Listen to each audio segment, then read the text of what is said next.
like an entire room full of people, like just utterly standing up on their feet, like just cheering, like for you, like that, like almost brought tears to my eyes. I'm like, man, this is like I felt like I won. I was like, man, this is wild. Like I said, like the energy from these events are absolutely just nuts.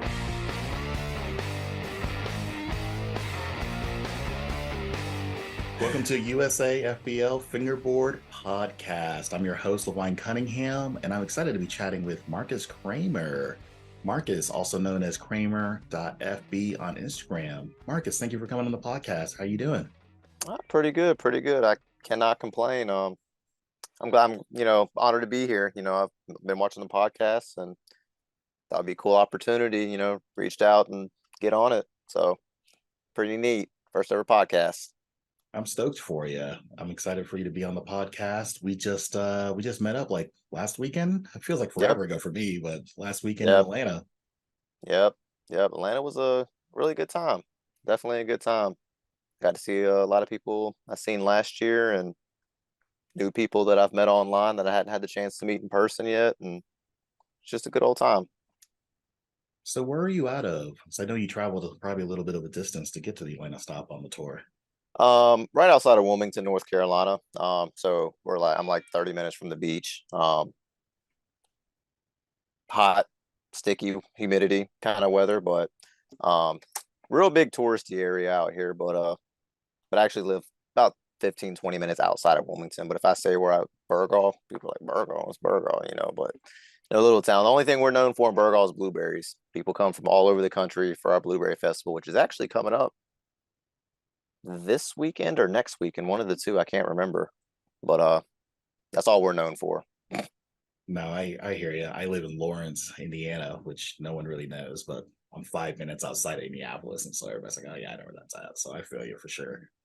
We Yep. always claim the big city. We never claim the suburbs. Yeah. No. No. But So Marcus, you've been pretty much fingerboarding at an elite level lately. I mean, tell us and tell everybody, like, what got you into fingerboarding? Tell us your background. well, for one, I wouldn't say elite by any means, but just a All right. seasoned vet, I guess you would say. I mean, you got some So, hardware that says otherwise. hey, look, it just sometimes I'm feeling myself. I just go out there, shut my brain off, and just do what it is I do. But as far as starting fingerboarding, this is what I tell everybody. I started fingerboarding before flat face wheels had bearings in them. Specifically, I remember the first ever fingerboard video I seen was I don't forgot what year it was, but it was Mike Schneider when the flat face G2 wheels came out. Um, that was the first ever fingerboard video I seen on YouTube, and it was just because I got on YouTube one day and typed in tech deck tricks, and I actually spelled tech deck wrong. I spelled it TECK DECK. I didn't. I was probably 11, 12, maybe, I want to say. So like this is like 07, 08 or so, maybe. So it's around there. But anyways, and I seen that video and I seen like and it was like a mini advertisement, and seeing that at the time Mike was a kid as well. He's a couple of years older than me, but it I was like blown away that like I even found a video on YouTube and then it turned into a rabbit hole from there. And it was just fingerboard, fingerboard, fingerboard up until about 2011, 2012, and then I took a hiatus up until about 3 years ago. Whenever I got on Facebook one day, typed in fingerboard group, found the Fingerboard Unlimited group. Um, had just missed Dave's first event. I can't remember what he had called it, but I literally had missed it by a week and seen that it was in Wilmington. So I messaged him. I was like, you out of Wilmington, Delaware? He's like, nah, Wilmington, North Carolina, because there's a Wilmington, and like because my heart was racing. I seen Wilmington. I was like, dude, there's no way that I just missed a fingerboard event in Wilmington. 30 minutes up to my local city. That's And wild because I was actually at that event.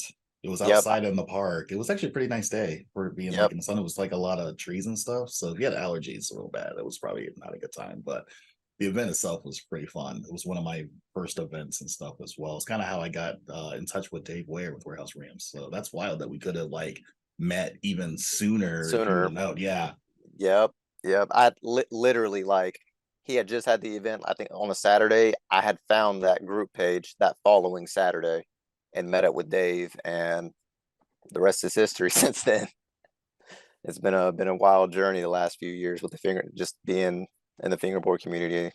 Um, but I mean, I don't regret not seeing the event. It would have been cool, but it is what it is. I'm just blessed or unfortunate enough to have that kind of outlet for fingerboarding that close by, I guess you would say. No, I hear you on that for sure. You're actually really, really fortunate to have someone like Dave Ware with Warehouse Ramps and having parks and obstacles that close to you at your disposal. I know that's like absolutely crucial to developing your skill sets. You know, it is, and it makes sense. But you can ask Dave or any of the guys that hang out. I don't even fingerboard hardly whenever I go hang out. I'm so serious. Like I personally like I enjoy the social aspect really big time. I mean, don't get me wrong, I love fingerboarding, don't get me wrong. But like when we go hang out at the shop, I might fingerboard for 10, 15 minutes and record like 2 or 3 clips. And then I'm just sitting around flapping my gums the rest of the time. Like, but it is cool though, like in having Dave close by, like I said, with the parks and stuff. And really what I've really found, especially over the last year and a half, is I really enjoy creating more than I even do actually fingerboarding now.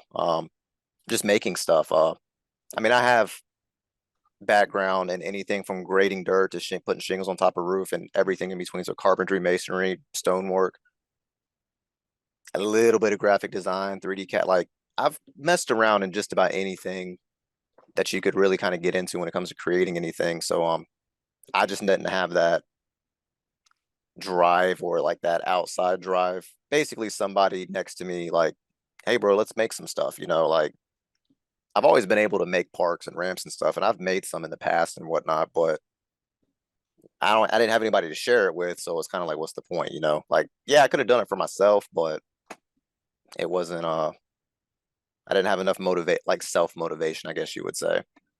Yeah, so I'm kind of the same way when I go to fingerboarding events. Like when I go and I hang out, I like to get a lot of like just I like the fingerboard period, but I can definitely see the just the how do you want to call it? Just the social aspect of it as well.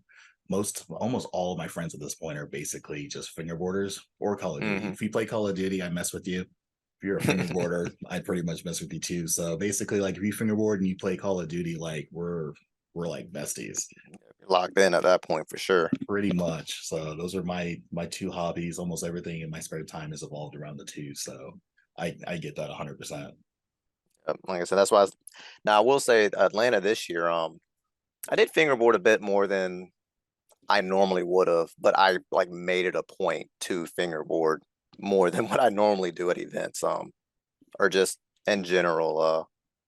It's I don't know. Like I said, it's I enjoy it, fingerboarding. Like I said, for me, it's just the creating stuff. I sit down for maybe 10, 15 minutes, and that's about it. Every couple of days. I will say, like my work schedule, I don't fingerboard at all. Like basically for sure 4 days a week. I'm off. I work 4 days. I'm off 3 days. Um, but even on those 3 days now, more than likely, any free time that I have, more than likely I'm making boards or testing out different processes for making boards, or whatever. It's something. It is fingerboard involved, but it's not fingerboarding itself. Um, I hear is you. where the majority of my free time, I guess you would say, goes to now. I'm kind of the same way. A lot of my spare time, I like to fingerboard, but I've got the tour, I do the podcast, so I do a lot of fingerboarding related stuff for sure. Like through the week, that sucks up a lot of hours, but like the actual time of fingerboarding is a little on the low side for sure. Like I probably get in about 2 or 3 hours a week at best right now for the last probably 3 or 4 months Yep. leading up into this. And so like once the tour is done, then I kind of take a breather. And that's when like a lot of the fingerboarding events, especially here in the Midwest, like kind of start popping up. It's like, in August, September, October-ish. And so I kind of go out and I, start to meet up with everybody now that I can like stop running around at the events with my head cut off, just making things Mm-hmm. happen. So I finally get to just kind of relax and just kind of be me. So Yep. it's a journey for sure. Nope, most definitely. Most definitely. I try to get those little quick 10-15 minute sessions in just to make sure I ain't lost it yet. Yeah, that's really what it's all about, is just staying consistent. Because I feel like if you what's that quote? Like if you don't use it, you lose it. Yep, I pretty feel that much. 100% too. It's like if you just take like a week off, you'll come back like rusty, where it takes like 30 minutes to kind of get caught back up to where you were. And so like Yep. I can fingerboard not for like a day, come back and be fine, but like 3 or 4 days, like it takes a good 30 minutes to get back to where you were. Well, see, something I will say, once I started to get to the higher level of fingerboarding, like really getting into the notorious, nollie and switch heels and things like that, whatnot.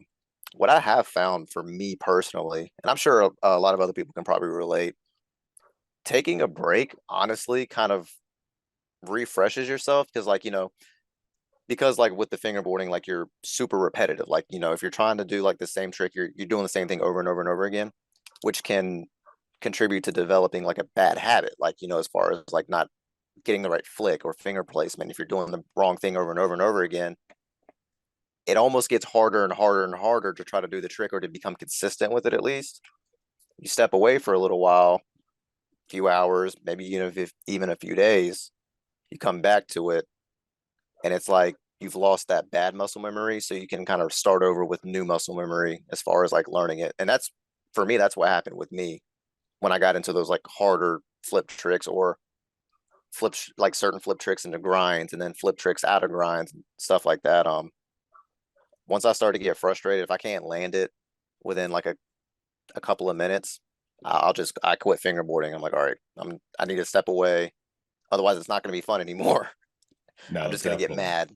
But like I said, but that's what helps me, is stepping away whenever I'm having struggling, instead of like just sitting there forcing myself over and over and over and over again, and failing over and over and over again. Um, Well, that's the but thing that a lot of people aren't even kind of like talking about too, is that like you'll get to a point, everybody does, if you do this long enough, like you'll plateau. And so like for me, like I'll fingerboard for a long time and then like I'll get to a point where I feel like I'm just plateauing, where like I'm not improving, but I'm not like getting, it's just I'm stuck. And like mhm, for me, you got to take like for me like 2 or 3 weeks off, just kind of like do other things, don't even think about it, and then come back to it. And you realize that like you were plateaued, but you weren't actually plateaued. You were just getting consistent with what you were doing. And so like the consistency of all those tricks that you were trying to do, all that stuff is definitely there. You just didn't realize that just because you weren't learning new things doesn't necessarily mean that you weren't getting better. You were just getting very consistent at the things that you were working on. And so yep, that's that kind of the happened. process for sure. That happened to me right after Atlanta last year. Last year after Atlanta, I pretty much all but quit fingerboarding. I didn't do anything fingerboard related probably for about close to 2 months, I'd say. Essentially, the only thing I can think is I just got, after Atlanta last year, I just got like fingerboarded out, I guess, maybe. I don't know. But it also, part of it was, I felt like I wasn't learning. Like I felt like I plateaued hard. Like, and I was frustrated with myself because I couldn't learn anything new. Um, and it's not meaning that like I knew maybe 10% of the tricks and combos that that are possible, but, and I couldn't get anything new, I guess you would say. Like I couldn't even begin to get like nollie trays, for instance. um that was one of the first nollie switch tricks that I became consistent with. Like I'm better at nollie and switch trays than I am nollie and switch kick flips. Like, but it but what changed it for me, and this is something I tell other people, I rode really, really tight trucks, like tech deck, yellow bushing type, hard, like stiff trucks. Like there was no play whatsoever. That's just what I felt comfortable with. So one day I set up some, I think it was some bushings that Caden makes, from Your Mom's Favorite Fingerboard. They're silicone based bushings, super, super soft.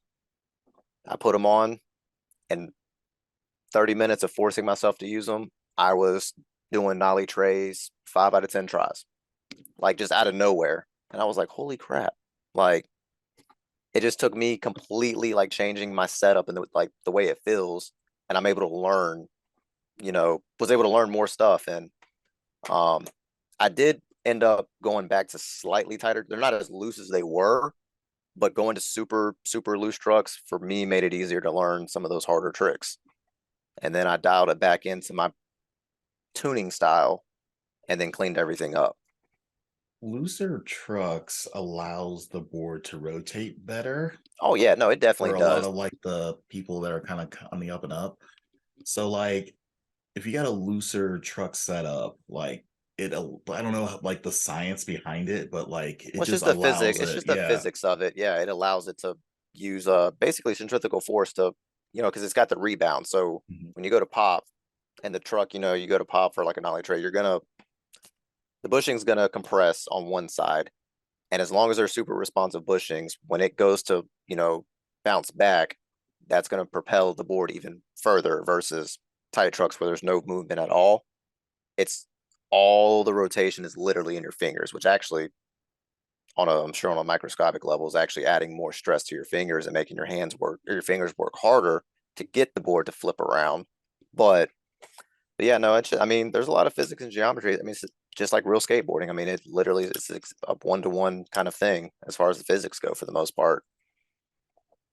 No, definitely. It's I yeah, I've kind of messed around a lot. I went on a really crazy rabbit hole when I came back into fingerboarding from COVID. So like if you guys haven't been listening to a lot of like my background and my history, stuff like that, like I've been fingerboarding since 96. And this is actually 2 years before Tech Deck came out. And so like that's crazy. But I did take like probably a 12-year break from like for me like sophomore year of high school until literally COVID, like in what 21, 2020, 2021. And so like when I came back out of retirement, like I was still rocking like a 26.5 Tech Deck. And then I went to Walmart to pick up a new 32 millimeter Tech Deck. And so like I was kind of get back into it and got into all the groups and then like realized that like there was so much stuff out there. And I didn't really think that like, dropping $150 was like really worth it until I went to my first fingerboarding event and I felt their setups and like I left there like I can't not spend $150. Like I'm like, it doesn't even matter the cost. Like I gotta definitely upgrade like everything. And so like I went down a crazy rabbit hole. I tried probably 40, 50 brands of decks and wheels and probably Hmm. 6 or 7 different sets of bushings and just it was absolutely nuts. I probably could have literally opened up a store with just all of the stuff that I tried. Like it was crazy. Yep. See, that was kind of a shock for me. Well, I won't say a shock, but when I came back into fingerboarding about 3.5, 4 years ago, when I got out of fingerboarding, a 32 millimeter was considered wide. And then to come back and see that like the new standard is 34 millimeter, it's like, holy crap. Like, and then it was shortly after I came back until when 36 millimeters really started to gain a lot of traction. But I was like, yeah, no, that's a little too much. And I rode 32 millimeters for a little bit, specifically from Caden, your mom's favorite fingerboards. Um, he had made me 4 boards and they were all supposed to be 32 millimeter. And he accidentally, one of them was a 34 millimeter. And I set that one up, and that's what got me hooked on to 34 millimeters. And then, but over time, I, well, really as of like the last few months, um, 5 or 6 months, I actually dialed it back down to like a 33 and eventually plan on working my way down to a 32 millimeter overall. It, but yeah, no, talking about the boards and stuff, like coming back and seeing how much, is actually out there now versus when I got out of it back in the day. Yeah, really mind blowing. But it was really awesome to see that how much it had grown as far as like how many brands and stuff like that are out there now. I was scared of Definitely. coming back and it being like a ghost town kind of thing. That's what I was concerned on. Like I was utterly blown away because when I left, like we had the VHS like Tech Deck Flying Fingers and like um Fear, Fingers of Fury, like those two. I still have those two VHSs, by the way. But like that's what I left. There was no internet, and if there was, it was literally just chat rooms. That was it. Which I Hmm. vaguely remember even messing around with it, and then like that was it. Like there was no Instagram, no YouTube, no nothing. So when I came back, I was blown away that like there was an actual community. You could actually meet up with people. Like there's some like there were events, but for us, they're usually like 4 states away. Yeah. Luckily for me, it was COVID and I had nothing better to do but hop in my car and literally go drive like 3 states away to go to one. But Yeah. it's Yeah. blew me away how big the communities definitely have gotten for sure. Yeah. When I was coming up with the fingerboarding, it was only YouTube. It was which totally on the same page with Mike talking about, bring YouTube back, or fingerboarding back to YouTube. Like I'm totally on board with that because when I got into fingerboarding, like realized there was actually like a presence like outside of me sitting there playing with tech decks. Um, you couldn't get into FFI anymore. They had like basically shut down like new user registration for it. But or they started doing like where like a couple of times a year for like a week you could register on it, or whatever, or make an account if you got lucky. But YouTube, that was the only outlet for fingerboarding.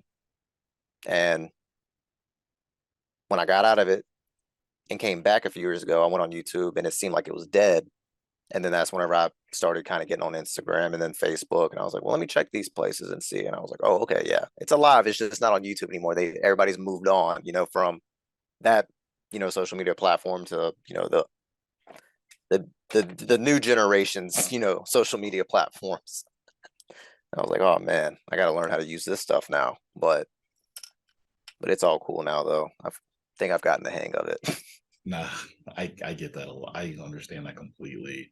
I actually like how you were talking about dialing things down as far as board sizes and stuff. So like I for probably the last 2 years, I've been rocking 36 millimeter wide decks.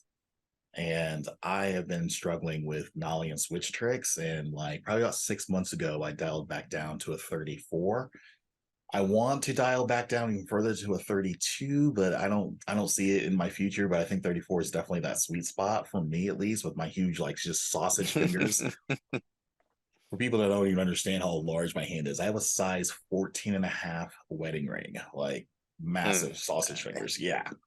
And so, dang. yeah, I know. I'm just for fingerboarding, like I notice all the really good people have like piano hands, just very like thin, very like just nimble fingers. Like everybody I've seen that just absolutely kill us at like games escape, tournaments, best run, best trick, stuff like that. They have very nimble fingers for sure. I don't really see too many sausage finger Edward scissor hands like just Yeah, doing it. I'm not saying we're not capable, big hands all the way, but yeah. it's just kind of the growing trend I've noticed for sure. Well, definitely, and something like I even realized even from back in the day, like the super technical guys, which I will say a lot of them have been fingerboarding for the better part of a decade, maybe even longer. That's like over here in the States. Like over here in the States, 34 and 36 is like a pretty big, or like a standard, I guess you would say. Versus overseas, it's always been like 33.3 or whatever, 33.6. It's pretty much or anything 30. between 32 and 34, basically. Yeah, That's but the see, standard. even over there, like even the smaller, how like we have like a bunch of smaller companies, board makers here in the States. Like I've looked at ones over there overseas, and even they are still doing 33.6. Like they're not doing 34 technically. You know what I mean? Like, I but it think seems it's to the be metric sizing. I think honestly, I don't know what the conversion is. Maybe I want to say that's probably why it's a 33.6, just because of the metric versus standard. what's I mean, but we're still using millimeters, so it doesn't Yeah, matter that's one way or true. the other. But but even then, like it seems like the majority overseas really is it's they all use 32 millimeter. And I felt like there was always like a reason why. And once I dialed back, once I kind of plateaued with the 34 millimeter and went back down to 33, I realized why. And like I was able to clean up my tricks a lot better. Um, it just boils back down to the geometry of it, of the way the board, like it's a smaller mass, so it's easier to rotate and flip. I mean, there is a little bit of a learning curve as far as like you are kind of having to relearn like when to catch the board, things like that. But it's easier. Like I don't know, it's easier. It's the whole same concept. People that ride wide skateboards, it's better Yeah. control. you're not going to be flipping it as much, or as easy, but you have better overall control. If you size down, you get more technical. No, definitely. I feel like the more technical you are, definitely the smaller the board for sure. Yep. And it also depends too on just your variety of tricks and stuff like that you're You trying know, to and work on it's and stuff. So like for me, yep, nollie and style. switch, yeah, like I can't do it on a 36 and learn new variations of it. Like the rotation is just too slow. Yeah. Dave uses a 36, and I'll pick his up occasionally, and I'm like, can't do this, man. I mean, I can do them, but I'm like, nah. Like I'm having to like work to get that board to like Yeah, flip. yeah, you're I really keep trying straining to. the I'm like, wrist. yeah. I'm like, dude, go down to a 34, man. Please go down to a 34. 36s feel really good though. I'm not gonna lie, it fits me like a glove, but it's just too slow for sure. Yeah. There's definitely that's what's so cool about the whole just fingerboarding in general, man. I mean, it's all preference. Like it's just like with anything else, like the slightest things, like especially when you really get in tune with your board, the slightest difference, you can feel the slightest differences. Like me, something I could never really understand, but to each their own, is like people that have like multiple setups. And I'm Mhm. like, how do you go back and forth? But like you said, it just depends on like what your style is. Like if you aren't wanting to do like super crazy technical, tricks and things like that, you're just more of a casual fingerboarder, um, or just whatever.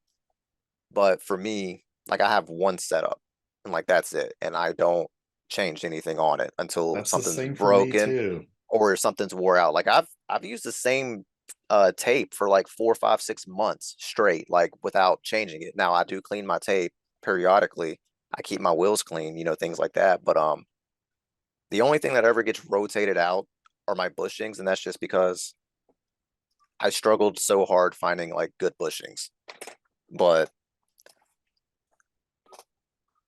good. Definitely.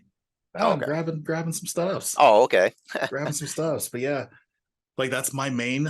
I mean, it's a double joint 34. I mean, it is shredded. How you liking double Thing. joint? I've been seeing them pop up quite a bit here lately, I've been like in the down a group at least. crazy rabbit hole, and this isn't just. I mean, this is all personal preference. And so, like, when I say like I tried literally 40 decks, I literally tried and owned like 40 different decks. They're all great. Craftsmanship and stuff is always great, but like for some reason, like double joint just speaks to my soul as a deck. And so I I feel that. I own four new actual variations of like this deck, mold and everything. Don't even set them up because I keep the one. And so like Yeah. I shred it all the time. That's just the one. I have probably three setups, but I only use like the one. And so to be consistent, I feel like you got to have one setup and like just stay with that one. Because if Oh you yeah. something up, even just like a half ounce weight difference is enough to throw everything off. Yeah. It most definitely. But I feel that as far as like the board, how you said, you feel like that board in particular speaks to your soul, even though you have like three of the other same board. Mhm. That's what ended up leading me to making my own board. And creating made by me fingerboards. I super picky when it comes to boards, which anybody can say that. But I couldn't ever get on board with the realistic shapes, like as far as skateboards go, with like the longer nose and the shorter tail, with the higher kick nose and the lower kick tail. I tried to and tried to and tried to, and I did not like it because coming from back in the day, tech decks, like anybody that did make boards way back in the day were based off of tech decks, which are symmetrical. They're mirrored, same nose and tail. Um, I'm sure there were probably maybe one or two companies. And when I say like back in the day, like I'm like talking like '07, '06, '07, '08. Um, like Homewood was around, or my first ever wooden fingerboard was a company called Morningwood. Mhm. Um, and I still have that board to this day. They've been out of the game for a long time. But anyways, uh, and for some reason that's what was stuck in my head was a symmetrical shape. And I eventually ended up getting a mold for Caden and sent it to him. I was like, dude, make me boards. And it wasn't exactly symmetrical, but it was dang near close. And that's what I used at Atlanta last year. And then I got to the point where I was like, it's something still wasn't right about it though. And like even though it was only like a one, maybe 1.5 degree difference in the nose and tail, it still just did not feel right. Mhm. So I ended up designing my own mold, and I'd made boards way in the past, like Bondo, like using a molded tech deck, and Bondo, slapping Bondo on top of it, to make a mold, like crappy decks I'm back in the day. actually afraid to even admit that, but yeah, I did the same thing as well. Balsa wood from the craft store. That's the only veneer I could Yep. get my hands on as like a 13-year-old, 13-year-old. But anyways, but I ended up having my own. I came up with all the dimensions and all the specs, and I had a buddy make me a metal mold, and I only intended to make myself boards, like, and I know because like I know I know there's a lot of board makers that do make symmetrical shapes, but they're not popular, I guess you would say. Like I don't ever see like that being like a preferred shape. It's always like something that's skateboard realist, or more on the realistic skateboard, modern skateboard shape, as far as the different angles and the lengths, of the nose and tail. I think a But lot of that is due to the new rise of fingerboarders coming out. oh yeah, most And so, definitely. like OGs like me and you, I prefer a perfectly symmetrical because that's all I've been writing for 90% of my fingerboarding career is a perfectly symmetrical like tech deck. You do a pop shove it, you can't tell the difference between the nose and the tail. And Yep. so that's mainly the reason why I had to blow through so many different decks to find, these companies that have a really close to a symmetrical board is because that's the preference that I like. Yep. And I like them with no concave at all, like just I see. flat, like OG status, flat. Okay. Yeah. So See. medium kicks, flat concave, like the flatter the better. Okay. Yeah. See. Mine. See. I did like the mellow molds for a while, but I did end up going a little bit steeper with my mold than what I had been riding with Caden, and I went deeper concave as well, which I was hesitant about going with deeper concave than normal, but for me personally, I do like it. But symmetrical shape, and when I made the after I made the first board, it's like everything clicked.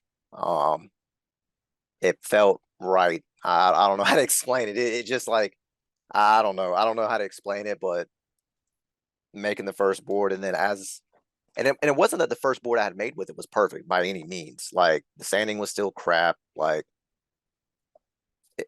I said, it'd been a long time since I made boards, and I know the process, and I know kind of the things like I knew everything to do. But when I set it up, I was like, this is it. And once I make enough boards, and I get to that point where I'm like, okay, like I'm able to make a consistently good board.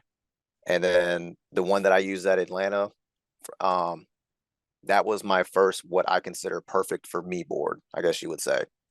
And that board's actually up on my shelf. Like after Atlanta, I took the trucks off of it. I was like, "Yep, that's gonna go in a Retiring it, display." Yep, nice. it retired it, and I retired the board from Caden Retired. last year in Atlanta, and I'm actually trying to design like some cases with to put the medals in with the board, and I don't know, just kind of like a Yeah, little neat display kind of thing. This board was this one, this board was this one, and maybe get one next year. You never know, um, but no, but that board, and it was bittersweet though, because like I said, that was like the first perfect board that I made in my for my own preference, I guess you would say. And but it did what it did, and like I said, I want to set it up, but if anything, it kind of gives me something to work towards as far as like replicating that for myself again. Um, but it's I don't know, it was I guess like you said, when you get that setup though, that perfect board, I mean, it's magical almost. It sounds kind of cheesy, but like I don't know, being able to do pop shove it's whatever, and not it doesn't matter which is the nose and which is the tail. Like it just doesn't matter. You just keep going. that's pretty much kind of how that's the main reason why I like a symmetrical board because I'm in like I'm in OG status where like the easiest trick was a pop shove it. And so like I pop shove it into everything. So I pop shove it into like nose slides, tail slides, nose grinds, 5 O's. I do blunt shove it blunts. A lot of that's like probably one of my most popular like combinations that a lot of people see me doing. So like I do just that 180 shove, and like for me to have a symmetrical board where the weight is perfect when you're doing that, like you start doing crazy combinations. I got like 5 or 6 piece, like just crazy, shove, tail slide shove, like kick flip out type stuff. And like it's hard to do on a non-symmetrical board for me. Yeah. So We'll see. And something now, this may be like subjective, maybe, I don't know. But like with the best run or best street run event, I almost feel like having a symmetrical board, I won't say it's an advantage, but it's an advantage over a traditional shape, board, like similar to a skateboard. Mainly because when you are doing tricks, and if you do anything that makes the board, rotate 180, whether it be a pop shove it, varial, whatever. If your pop shove it's aren't on point to like get yourself set back up for like the next trick or whatever, I mean, you're almost gonna like bail, I guess you would say, like if you try to, pop shove it to get the tail back around, or mhm. whatever. Yeah, to So like, overcompensate. yeah, or you have to, which kind of counts as well if you pick the board up, to turn it back around, the right way. But with, symmetrical board, you go, you don't, it's not even something you have to like think about versus like, and the reason I say that, I think that poses an advantage. So like for me, I didn't plan a run at all whatsoever. Like that's not even like a thing. Versus in like, the SLS Street League, those guys are planning their run. Like they know what they're gonna do at this point, even down to the point with songs where they sync it up, with songs in their head, what ramp they're gonna be going over at this point, or what trick they're gonna be doing at this beat in the song, or this, timestamp of this song. Um, that doesn't work for me. I just have to like shut my brain off and just go with the flow, whatever it is I'm feeling. And but that's where the symmetrical board for me really kind of comes into play, is just not having to think. Well, let's talk about that. So, for people that don't know, Marcus here is a 2-time gold medalist for best run street in Atlanta. So, this guy right here beat out like 15 other people basically to be gold medalist in 2022. I should look at the roster, but there was like I think like 18, 19 people you beat out this year, like a week ago, 2 weeks ago, to get gold this year. So I mean, like for you at least, like you've seen all both years of Atlanta, us United States Fingerboarding League just coming in, hosting these crazy large scale fingerboarding events for sure. So like you are probably one of the few people that can actually see the history of United States Fingerboarding League coming into Atlanta and stuff. And so like kind of tell people like, we had a change of venue, like just the overall experience and stuff of these events. Um, I will say that this year definitely not so much as that last year. This year was better than last year, but that's not to say last year was bad by any form of that or any stretch. It I think what made it better for me was seeing familiar faces that I seen last year, people I met last year.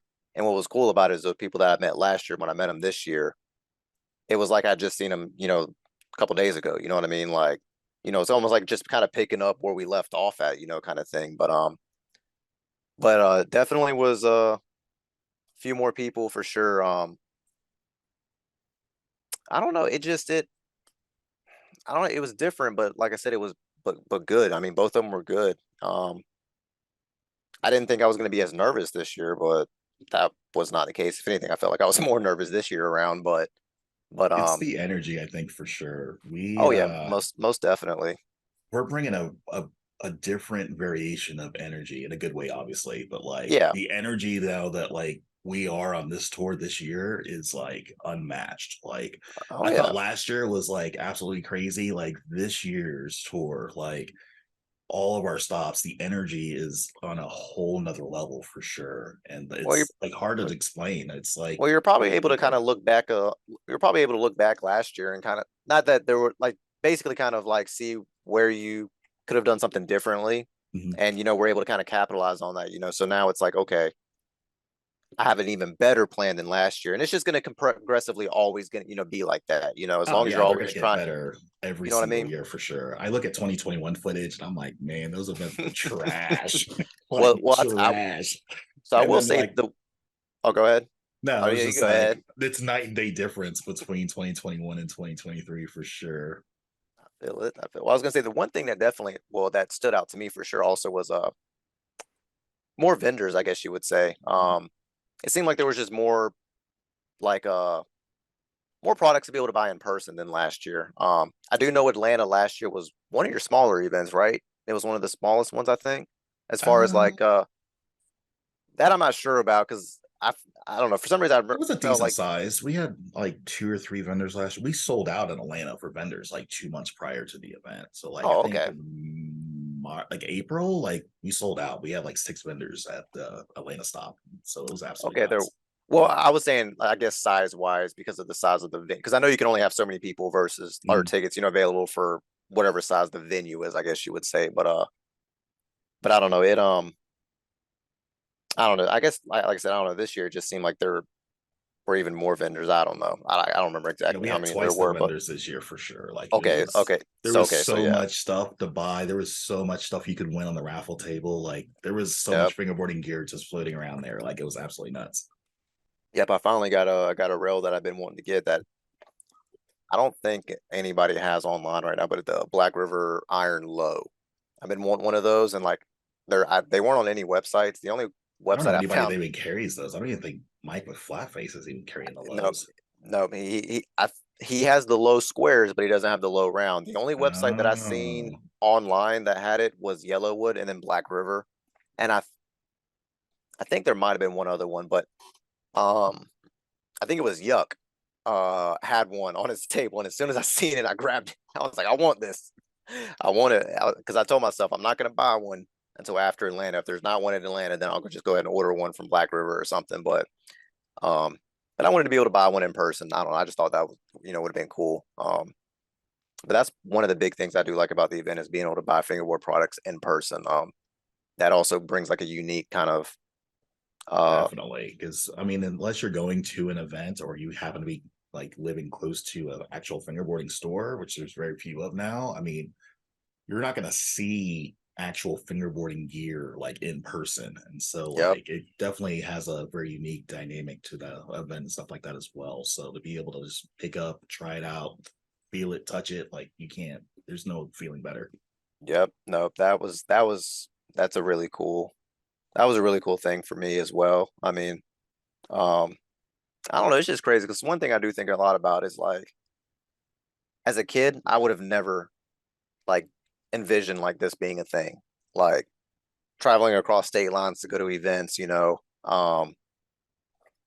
Getting, medals, gold medals at, let alone gold medals in an event where I'm competing in a bunch of, against a bunch of other people in front of a bunch of people.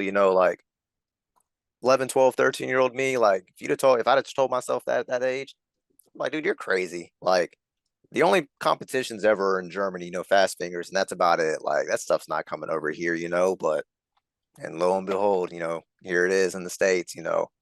Um, No, I feel it's that 12-year-old me is super hyped. Like oh, absolutely, without a doubt, man. Like it, without a doubt, it's still, and it's funny that being like grown man, it's like I don't know, it's like whenever you were calling out the names for the ceremony and stuff, dude, it took everything in me to not cry. Like I swear, I'm like why I feel like I'm crying. I'm like, nah, this has got to be like little kid me right now. Like the it hype just is it real, man. The hype is so real. well, dude, and it The was, energy, I and know it's unreal. I mean, everybody cheering, like an entire room full of people, like just utterly standing up on their feet, like just cheering, like for you, like that, like almost brought tears to my eyes. I'm like, man, this is like I felt like I won. I was like, man, this is wild. Like I said, like the energy from these events are absolutely just nuts. it really, they really are, and it really is, and I wish I could have got to Dracut, but that's the one I was really, really looking forward to this year.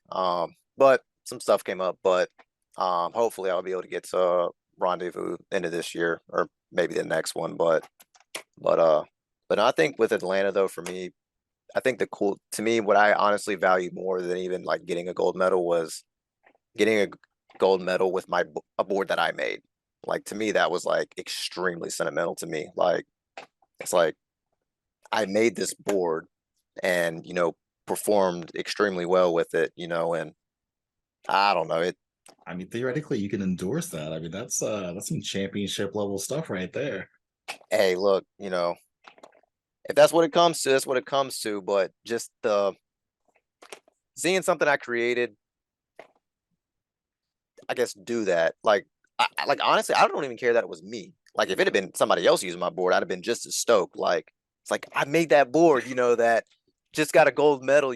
Like Yeah, to me, yeah. that's like so cool to say. It's almost like watching your kid, graduate college, walk across the stage, kind of thing. Like I made that, but but no, to me, like I said, that was the coolest thing to me, and that's a lot of big reason why I retired that board. I was like, yeah, this is sentimental, most prized possession now at this point, for No, me. that's But pretty cool. There's a guy, I can't remember who told me they were making like a shadow box for it, like their board and the medals and all that stuff. We have prizes this year too, which is a huge step up from yep, 2022.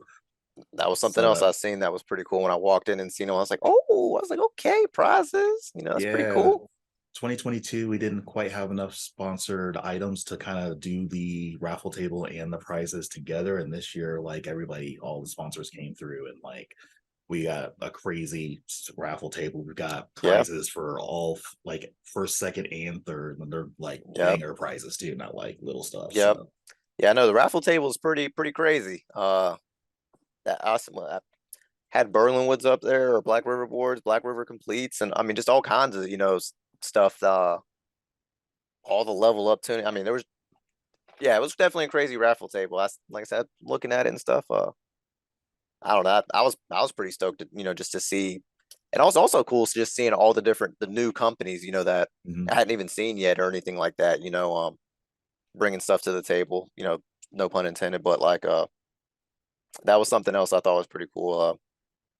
Just the new companies. Like I love seeing new companies, come creating unique products themselves, and just anything that's gonna help, expand and push the community or help it grow anymore, or grow even bigger. I mean, with like your main goal, getting it's a on televised. I have the same goals and dreams, for it. And anything I can do to help get it to that level, I'm all on board, for it. I mean, but uh, I don't know. It'll get there. Definitely, it's just a matter of time, not a matter of like if. So, all right. So tell us some tips and tricks for competing at these events. So for you specifically, I would say like for best run street, you got 45 seconds. You got this huge 9 foot long G16 Black River competitive park. You start on the top of the quarter pipes at the end of the table. And so like kind of like tell us what's kind of going through your mind, like some tips to like just put together like a solid run for you. So for me, there's nothing going through my mind. But with that being said, um, like I said, for me, I go with the flow. I don't put together like, I need to do this trick at this point. The reason I don't do that is because if you bail, you get stuck on it and you try to do it again, and then you try to do it again. And then if you when you drop in, you start going. If you bail on a trick that you wanted to do, try it one more time. If you miss it, just move on. Because, with the rule, like, with the rules, which you announced, before everyone, bells count against you. So you don't want to waste all your bells, so to speak, on, one or two tricks, especially at the beginning of your run, because, you get stuck in that cycle and then, time eats away. I will say the 45 seconds doesn't seem like a long time, but when you're up there on that table, it seems like an eternity. I will say that It much is for a very sure. long time. But utilize as much of the park as you can. And when I'm looking at the park, I'm thinking of it as like a spiral, like a toilet bowl. You start at the very end, make your laps around, and as you get around, work your way to the center. Unless you want to, go backwards and do some switch or fakey stuff or whatever. But stick to the basics. Stick to the basics, especially at the beginning of the run. If you have a pretty solid run in the beginning and you have like 10, 15 seconds left, try to throw a banger in, at that point. Or you can just play it safe and just continue out just a nice, clean, easy, basic run. I mean, because if all the other competitors, if they bail and bail and bail trying to throw bangers in there, as long as you're clean as, or your run is pretty clean, I mean, you're pretty much, I don't want to say guaranteed a podium, but you have a better fighting chance. But like I said, my biggest tip though is if you bail on something, try it one more time, maybe two, and move on. Don't get stuck trying to get it until you land it. You're wasting time and you're losing points. That's my biggest one. And stick to the basics. Um, like I said, that's just what worked for me. No, definitely. Learn. It's cool to hear it from someone that's done it, who's won gold in that category 2 years in a row in that city. And so for me, I'm one of the primary judges. Yeshua Cruz is my other judge as well. Depending on like what category, if we're doing a game of skate, like my videographer will be my third judge. So there's a lot of eyes and stuff that are happening when we do these things. But basically, like for best run street for Marcus, you start at one spot. We like to see usage of the entire park. So if you're hitting that center rail or that stair set in the middle, I should probably throw up the picture of the park somewhere like in here so that people watching YouTube can actually like kind of see what we're talking about. But yeah, using the entire park, bails definitely count against you. We have little counters that we literally have in our hands. So every time you're bailing, we basically click this little counter. And so at the end of your run, we'll see like how many bails and stuff that you have. The key is literally just to be consistent, as consistent as possible. So even if you don't throw out any real bangers, but you're super consistent, that's still going to score you pretty mid-tier for sure. And if you have the ability to throw in one or two bangers in there, that's going to move you pretty far up the list. So staying consistent, throwing some bangers out there, and using the entire park, that's going to score you some pretty high points for sure. And then if you have the ability to throw in some nollie or some switch tricks in there as well, even if they're just basic, switch 5-0, stuff like that, that's going to throw in a little bit extra points, little sprinkles on top. So Yeah, and those sprinkles, man, that can be the difference. they add up. They definitely add up for sure. And so That yeah, can definitely be the difference. if you get stuck on a trick, and I see that all the time, you'll get stuck on just one trick and they'll try it 5, 6, 7 tries. And I'm like, these are all bails. This guy is definitely wasting time and losing that momentum. Yep. And it's very disheartening as well. Like you start beating yourself up and then you get in your head. And Yeah. it happens so quickly. And the reason I even can say that Tybee Beach, Bryce McNally, whenever he had that event, that was the first time I ever fingerboarded in front of people, like that. And we had kind of like a mock-up competition kind of thing. And I tried to plan an entire run out. First trick, and all it was just a kickflip board slide. I bailed on it and got stuck on it and ended up bombing the entire run. It like I said, it happens. It becomes a slippery slope really quick. Yeah. It's If like a you're not light able switch to, for sure. It flips on, yep, and then you're in this continuous loophole, like just loop of just like you can't hit it and you gotta hit yep, it. Because yep, everybody like we as fingerboarders, like we don't like to just walk away from a trick like ever. Like, even if it's like we'll try for 30 minutes, like in my own personal yep, experience, like I have to hit this trick and like I'll literally try it for 30 minutes. And like if I don't hit it, I leave mad. Like I'm mad that like it's like 1 o'clock in the morning. I'm mad because I'm tired and I can't hit this trick and I know I can. And so it's a hard cycle to break for sure, just from personal life to professional life.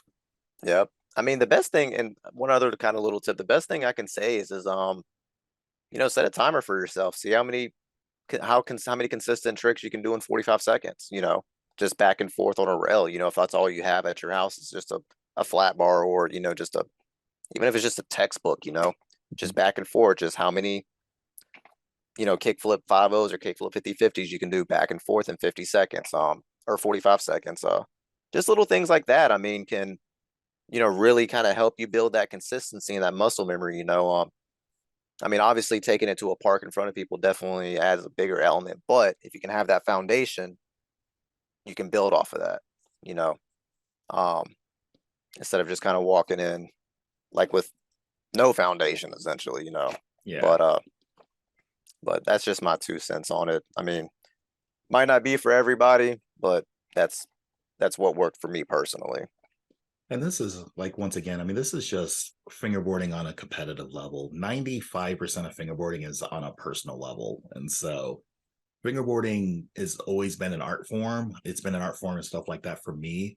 I'm a very competitive person, so like I'm very driven when I do things. Most people kind of see that relaying into how I kind of like move things forward in fingerboarding, but it's on a personal level, I mean, like fingerboarding to me is always been personal, but I went on this weird kind of rabbit hole where like I thought I was really, really good until like I started like meeting other people at events and then realizing like, I'm not as good as I thought I was. Like I was good because I was the only one who fingerboarded. So to me, like I was good. And then I started like talking to some people and I'm like, I'm decent.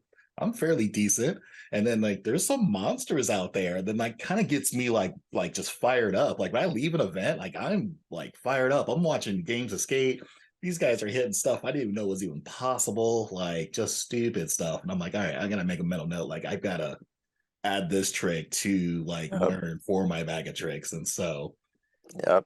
See, there's something I always had to tell myself, especially when I was younger, watching, edits and stuff like that, and seeing how good these guys are. Well, actually, it wasn't something until I realized when I got older, really. It may have taken them 3 days to land that one trick. Like and that's like the perception that you have to like, or, keep like, yeah, you just watch a 2 minute video, just straight banger after banger after banger after banger. Now, I will say, there's a chance whoever they might have recorded, a straight 2.5, 3 minute, even 4 minute bang or video, just straight bangers in a 30-minute setting. I mean, but but that's something you just got to remember. Like it's for me when I post I mean, whatever I post, that's why I only do like 2 or 3 clips, like with my Instagram post. Now I am looking or wanting to get into long form edits like back in the day, 4, 5, 6 minute videos. Um, I like that personally more. And like you said, how fingerboard is an art form. Like I miss like watching like Gary Chin and even Mike back in the day and Ethan Ebling and like just all those guys. The diversity in the videos, like you got to see so much in just one yeah, video, like so many different obstacles, different sceneries, even though it wasn't filmed to be super cinematic as what it is today. There were some cinematic kind of, edits, uh, but not near to the extent what it is today. But that was something I looked forward to. Is like I wanted to see like I said, just different obstacles and stuff like that, and or really homemade obstacles. Because I couldn't as a kid, I can't buy Black River stuff. That really wasn't like a big thing, as far as that goes. But I want to, like I said, get back to that. But nowadays it's so easy to record a 30-second video and post it, 20 times a day if you want to. yeah. With the way social media is now, it's like I said, it's just quick, just quick hits, and that's really it. But even so, I mean, it's something I just want to do for myself, that my kids can look at one day and, see I can pull up YouTube like, look, it's what daddy used to do, but or heck, they may get into it. I mean, who knows, but Well, I'm hoping we can keep this alive so that your kids can grow up and just man, like imagine if you raised your kids from like 3 or 4 years old, like just fingerboarding, and then they got to be like a teenager and they were just like, I mean, obviously I wouldn't force kids to do something they want to do, but like if they were like actually into it and they wanted to do it, like imagine how crazy good they could be at like such a short period of time. so look at video gaming. I was in that era of gaming right before like Call of Duty or Modern Warfare 3. That was the first ever $1 million Call of Duty tournament ever, 2010 or 2011. This is back in the day. But anyways, even prior to or even around that time, nobody would have ever been able to guess or predict that you could make I mean, there's 13, 14, 15, 16-year-old kids making hundreds of thousands of dollars a month, Yeah.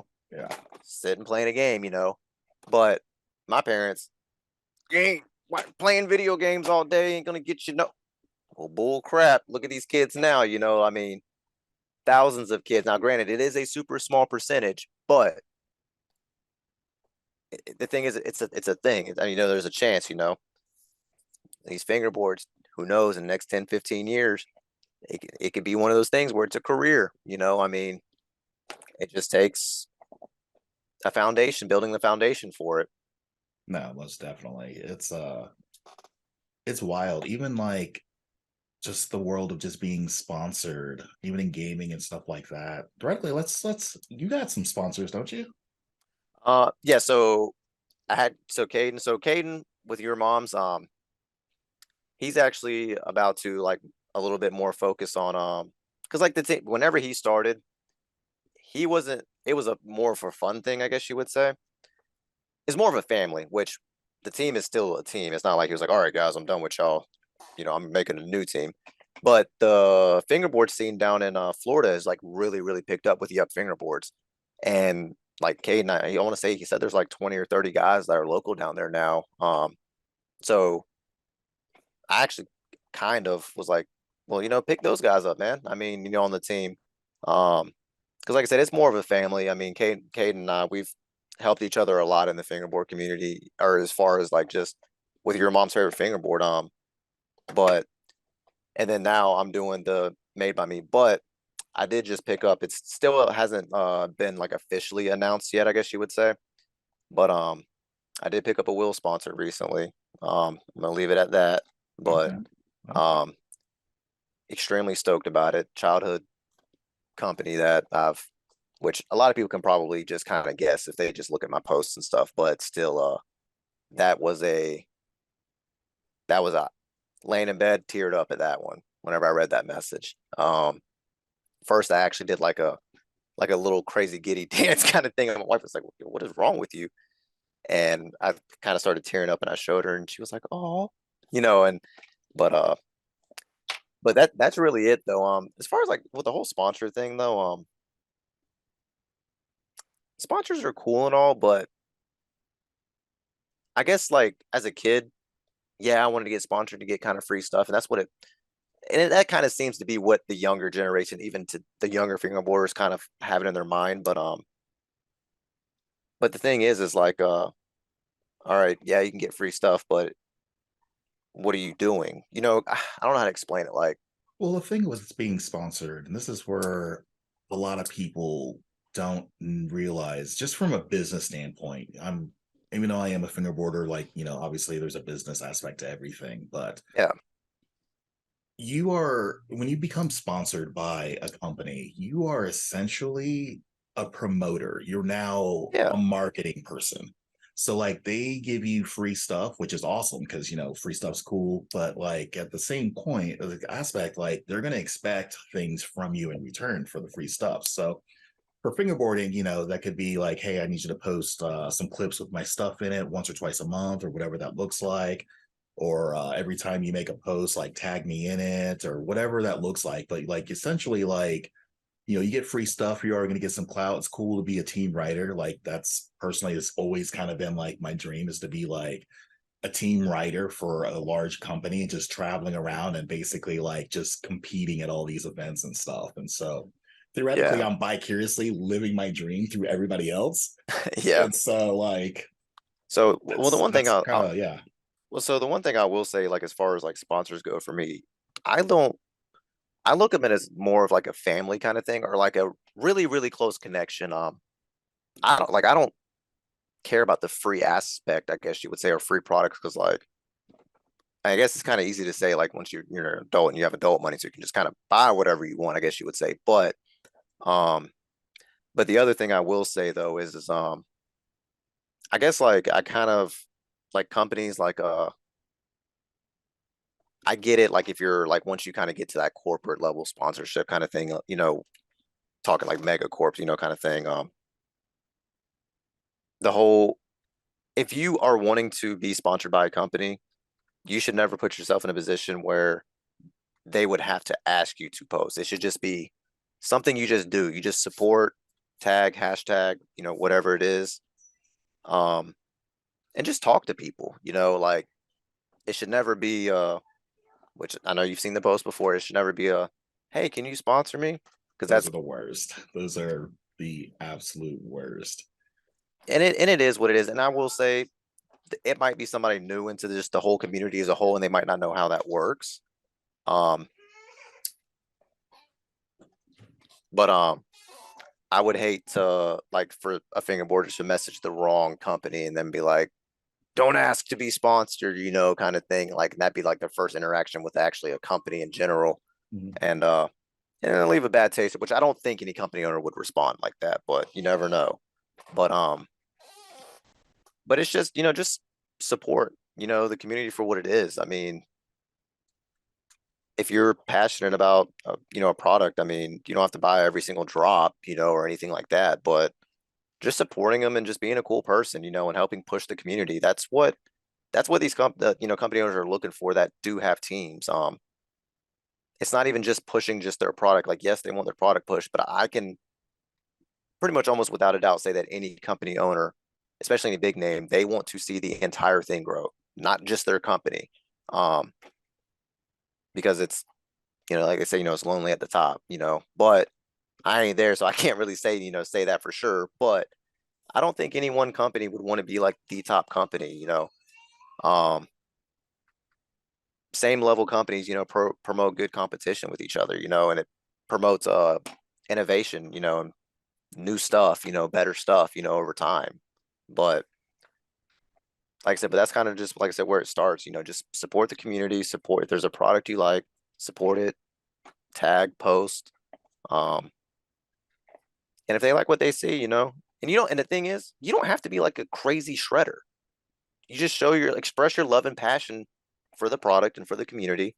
And that's it. Like you don't have to be the Mike Schneider fingerboarding to get sponsored by, a big company.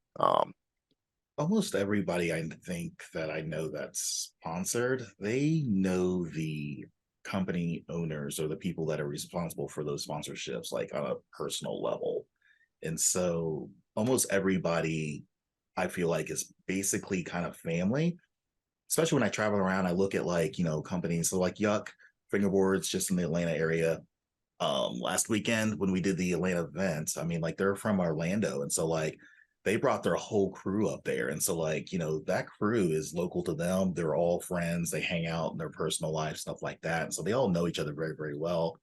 When I go out to like Denver, Colorado, you got like this FB, their whole crew, everybody knows each other very, very well. They hang out on their personal life, stuff like that. And so like everybody that I feel like that just they're sponsored, there's just these cliques of just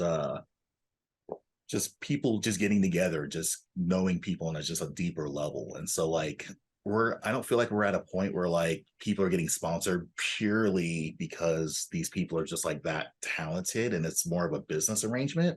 Almost Yeah. everybody that's sponsored, it's because they're friends or their family or they know them some way. And that's pretty much it. Yeah. I mean, that summarizes long, little drawn out speech, but yes, that's what it is. It's more families, like-minded, getting to know people. I mean, I'm sure at some point, and you look at skateboarding, that's how skateboarding started, Mhm. small little local skate shops, they sponsor their local riders. Eventually, once it did get up to that kind of corporation kind of level, I guess you would say, that's when they are looking specifically at talent, but that's whenever it becomes more business. Right now with fingerboarding, it's all culture and community driven. Yeah. Like, so that's where the focus needs to be is the community and the culture of fingerboarding, not just the business aspect. I mean, yes, that to some degree there does need to be with like what you're doing if we want to take it to that next level. But but again, and I keep saying it, you got to build the foundation first before you can build the structure. Um, or you got to walk before you can run, and you got to crawl before you can walk. Um, there's no fast way to get somewhere good, I guess you would say. No, for sure. It's definitely a grind. Everything in life for the most part is just going to be a grind. Yep. Cool thing And is time passes either way. So it's depends on how you utilize that time. Just use it to yep, your advantage. yep. I mean, most definitely. Just be productive. Support, support, support. That's that's what I tell people. I mean, I love the hobby for what it is. I mean, and the people. I mean, all the people that I've met, and I've met lifelong friends that I've only ever seen twice, in person, or maybe even once in person. But I know they're a lifelong friend, though. It's I'm experiencing that every year with this tour. Like I could meet someone literally once and go back to that city and go hang out and just, grab a coffee or just chill or whatever. And it's like it's the it's coolest weird. thing. Yeah, it is weird to connect on people on like that kind of level where like you can meet someone once and you guys are practically best friends. Like I don't Yep. know any other industries where you can actually meet lifetime friends like that. Yep. It's still mind blowing. For to me to like I said, think about that, and like I said, meeting people that I've only talked to online, and that was something else with Atlanta. Again, that was kind of very humbling, I guess, is like people walking up and recognizing me just from Instagram, or whatever, and it's like, yeah, like dang, that's cool, and then or see somebody and like we realize we or it just I don't know, It's that's cool why to me put names with faces. yeah, and that's like with me, like I do know some people have like they have their personal Instagram and then they like made a fingerboard Instagram. For me, I just made my personal Instagram that I made when I first made it and turned it into my fingerboarding. But some people want to keep it separate. I won't say they're a closeted fingerboard, but they might not want their friends knowing that's what they do. And that's, to each their own. But that's why I like having my personal, like it's just my Instagram. That's it. Like if somebody for some unfingerboard related reason asked me what my Instagram was, I'd Cramer.fb, and they're gonna go look and be like, "What is this? Plays with miniature skateboard? What?" Yeah. But having my face so that way it is recognizable. People can put a face to what they see.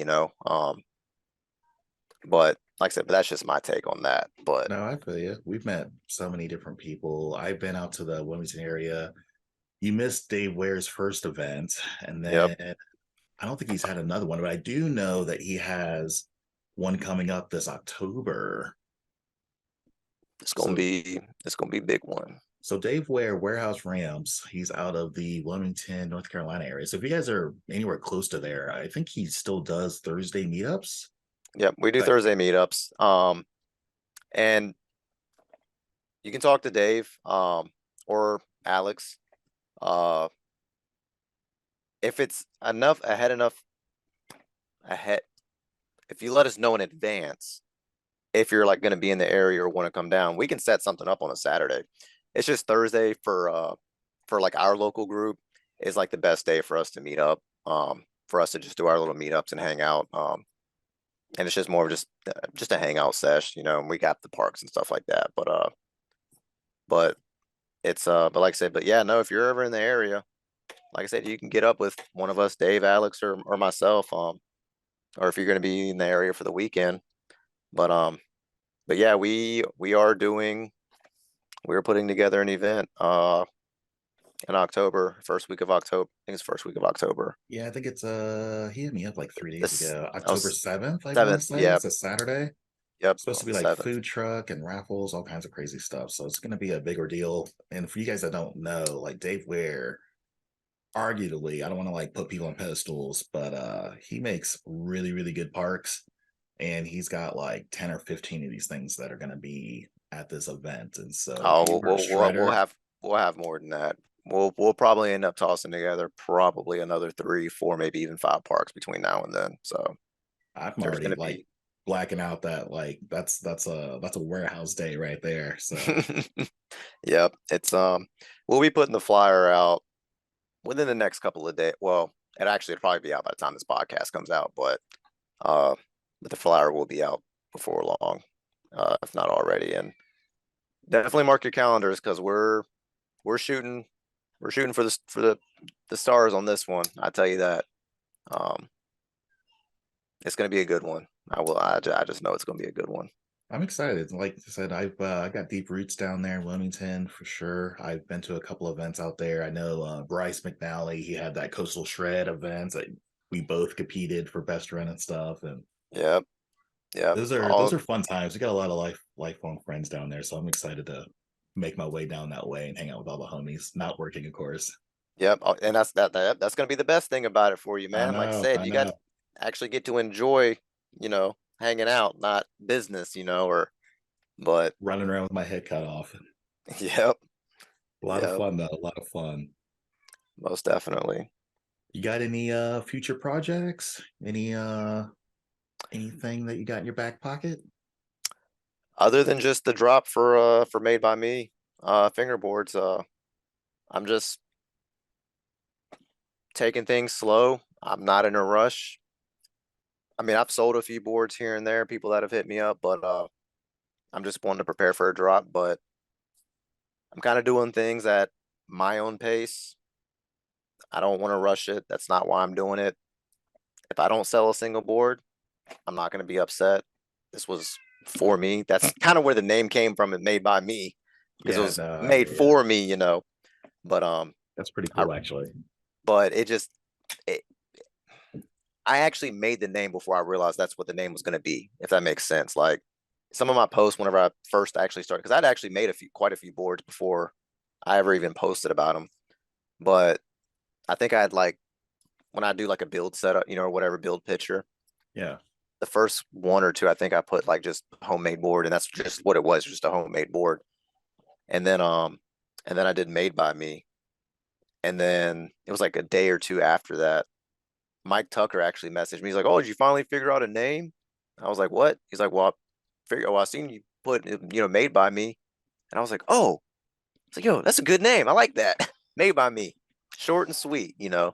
But it but no, that's it though. I mean, it's coming along though. Like I said, I'm hoping to have the drop. Probably won't be out by the time this podcast comes out, but I'm hoping to have it drop by the end of June. By the end of June, I just want to make sure I have what people, or I think people want at least. But like I said, if not, it is what it is. I love woodworking. I just love the making boards. It's very therapeutic. I'm able to kind of shut my mind off and just just sand away, or whatever. Yeah, no, I feel that for sure.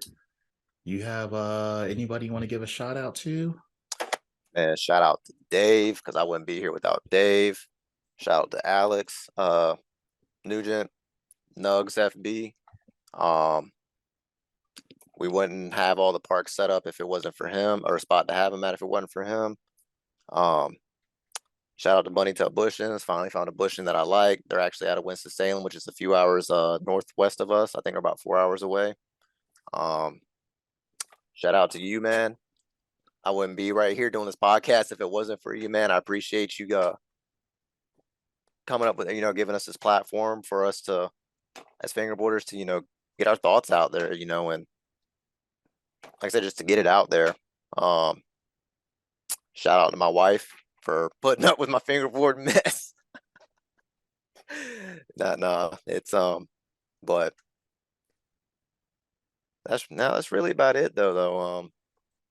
I mean, just shout out to the community as a whole, man. I mean, y'all are amazing, dude. I mean, I I love all y'all, man. It's If I've ever talked to you, I love you, man. I got mad love for you.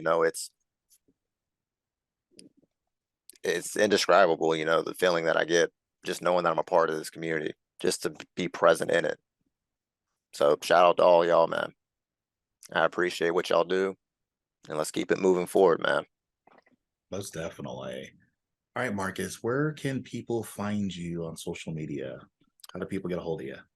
So get on me on Instagram, Cramer.fb, CRAMER.fb. And then I will have my company page, madeby.me.fb, MADEBYME.fb. If you are interested in a board and you want something kind of custom, hit me up on my board page. If you just want to chop it up, whatever, you can hit me up on my personal. You can also get it with me on Facebook too, through the Fingerboard group. Just look for my name. I'm actually a moderator, so you just click on the list of people. I will tell you that's actually the best way to get out with me, because I prefer to message on Facebook Messenger. That's like a little chat bubble. So much easier. That's how everybody knows to get up with me. Get up with me on Facebook if you need to get up with me. Even my mama knows to get up with me like that. Fair enough. All right, Marcus, it's been an absolute pleasure having you on the show. Most definitely. I appreciate you having me, man. I really do. I really do. All right, till next time. Peace.